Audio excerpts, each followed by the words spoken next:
Ante una generación donde el costo se ha convertido en el mayor problema de la misma a la hora de realizar un ensamble, aquellas placas base que podamos conseguir desde formatos micro ATX relucirían paradójicamente desde esas limitaciones, que al mismo paso las llevarían a las disminuciones de costo por aquellos apartados que se dejarían de añadir debido al formato.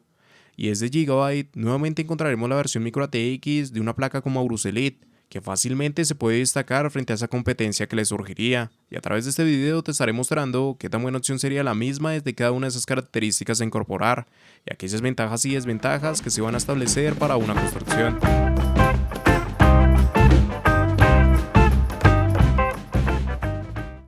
Pero antes de todo, recuerda pasarte por el enlace de la descripción, donde estarás encontrando los mejores precios para esta placa base, desde Amazon y de una forma segura. Pásate. Características generales. Y es que empezando con ese apartado de características, aquí como sería evidente, nos encontraremos con una placa bajo el chipset B650 y el socket AM5, que nos estaría dando con ello soporte a procesadores dentro de Ryzen 7000, además de una compatibilidad para próximas generaciones, y para lo cual en la descripción encontrarás un enlace constantemente actualizado con cada uno de esos procesadores compatibles. Ya para el lado de su memoria RAM, nos encontraremos que sería necesario poseer memorias de tipo DDR5 hasta un máximo de 128 GB, por lo cual se puede disponer de un máximo por módulo de 32 GB. En relación con su frecuencia y por el chipset implementado, se delimitaría la misma hacia los 4800 megatransfer sin ningún tipo de modificaciones.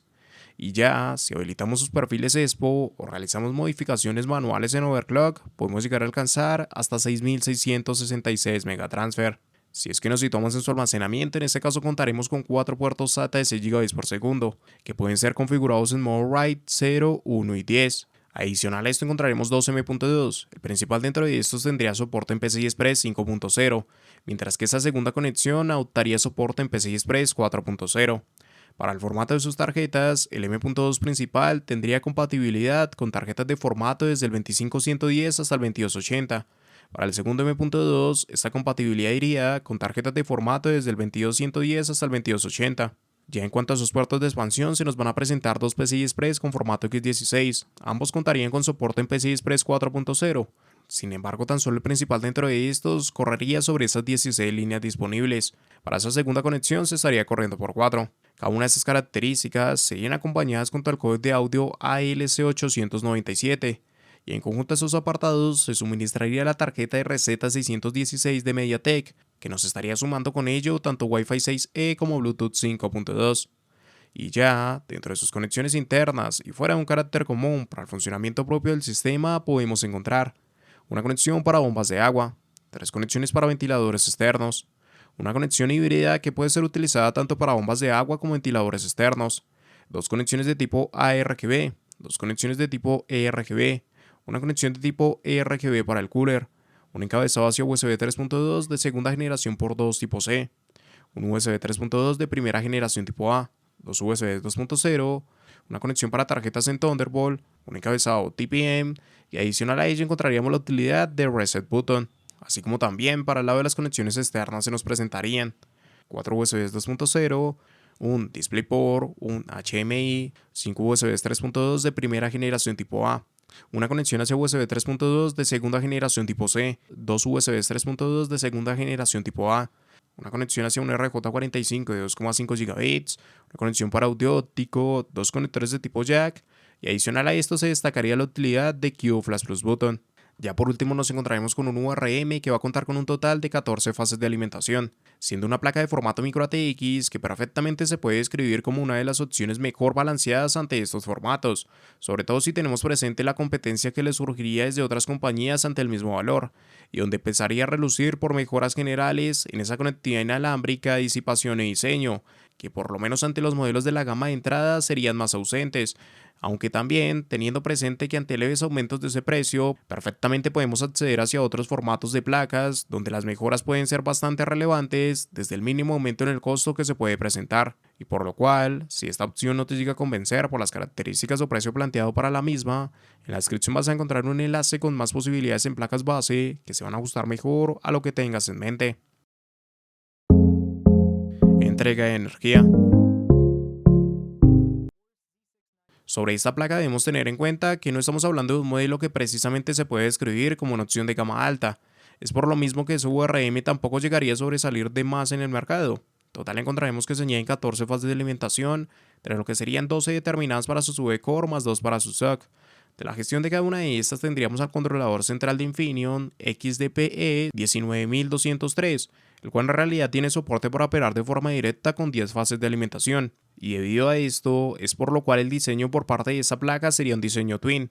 con el cual una única señal puede ser gestionada por dos o más etapas en la misma potencia. De esta manera en realidad el controlador operaría en un modo de 6 más 2 para dar gestión al total de fases que se describen. Ya por parte de esos MOSFETs se añadirían piezas de un semi con la NSP 302160, precisamente con una capacidad de hasta 60 A, lo cual dejaría un manejo en teoría por parte de sus V-Core de hasta 720 A. Todo esto evidentemente nos lleva a un diseño de gama media, por lo menos ante este chipset, siendo ante lo mismo comparable con modelos como A-Gaming, TUF, Riptide, además de otros modelos de esta misma gama. Con lo cual, aunque tenemos la compatibilidad para procesadores dentro de líneas como Ryzen 9, no va a tratarse de la mejor alternativa a emparejar con este tipo de placas. Por lo cual, sobre todo su orientación debería estar en esa línea de procesadores en Ryzen 7 y 5, teniendo en cuenta el VRM en cuestión. ¿Con qué ventajas nos estaríamos encontrando? Probablemente este modelo lo que mejor pueda conseguir destacar sea su relación calidad-precio, pero el mismo paso el que se destaque viene impulsado con un mercado que cuenta con opciones absurdas para el valor que se le da. De esta manera, por ejemplo, en costo va a ser un modelo que compita con EMEA de Asus y MSI, PG Riptide de ASRock, hasta lo que sería Plus nuevamente de Asus. Pero sobre cada uno de estos modelos con los cuales va a compartir costo, puede relucir con mejoras de parte del VRM como esa conectividad, y sobre todo mejoras generales en estética o disipación, con las que reforzaría el que ya sea una mejor alternativa a calidad-precio. Y es ante ello donde ya por ejemplo se destacaría el que se añade disipación para cada uno de sus M.2 como el VRM en cuestión, así como en hilo con ello el que ese M.2 principal esté contando con el soporte de PCI Express 5.0.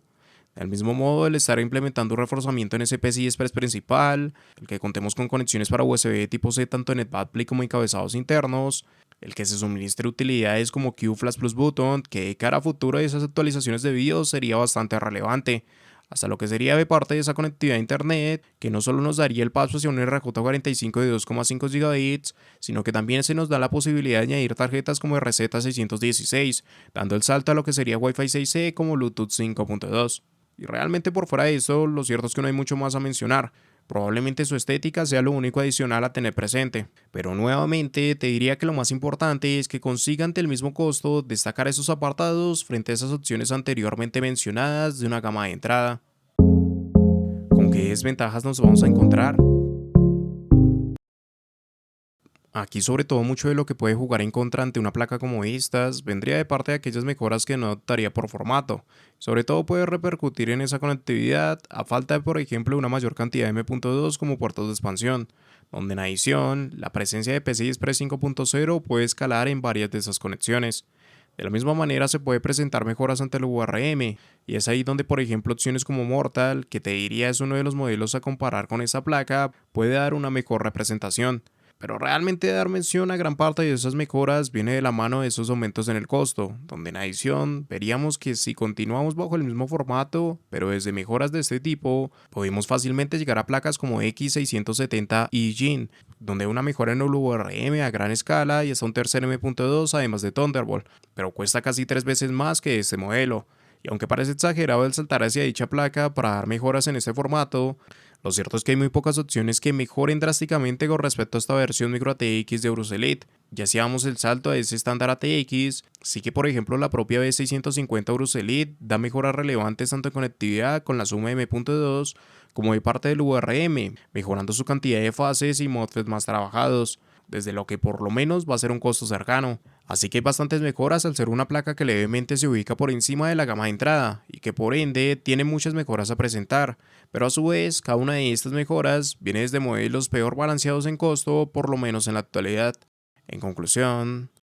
aunque por lo general los modelos micro ATX deberían ser opciones donde el costo reluzca a falta de las mejoras que no se presentan por las limitaciones de formato en cuestión,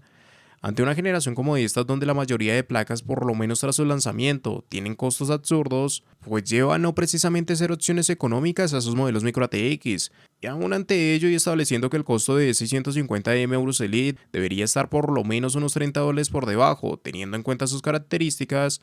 podemos seguir diciendo que es una buena opción, porque básicamente el resto de modelos en otras compañías están aún peor balanceados. Por lo mismo vemos como esta placa llega a compartir precio con EMEA de Asus y MSI, así como Riptide de ASRock y Plus de Asus, pero ninguna de estas realmente consigue destacar algo frente a esta versión micro ATX de Urus Elite, por lo que aunque el precio en sí de esta generación no me parece que tenga mucha coherencia, sí que teniendo en cuenta lo mismo es de las mejores opciones por este valor, sobre todo por mejoras generales tanto en la disipación del SOC M.2, el URM, como en la conectividad y hasta la estética en cuestión. Aunque al mismo paso también te diría que opciones como S3H en este mismo formato relucen con mejores precios y realmente tienen buenos apartados para cumplir con muchos de los ensambles del mercado, por lo cual esa sería otra de esas alternativas a tener presente. De la misma manera te diría que también puedes obtener varias mejoras cambiando de formato, con lo que sería precisamente esa versión ATX de la misma Urus Elite, apenas por mínimas diferencias en el costo. Finalmente, desde otras compañías, el único modelo en el mismo formato aconsejable sería Mortal,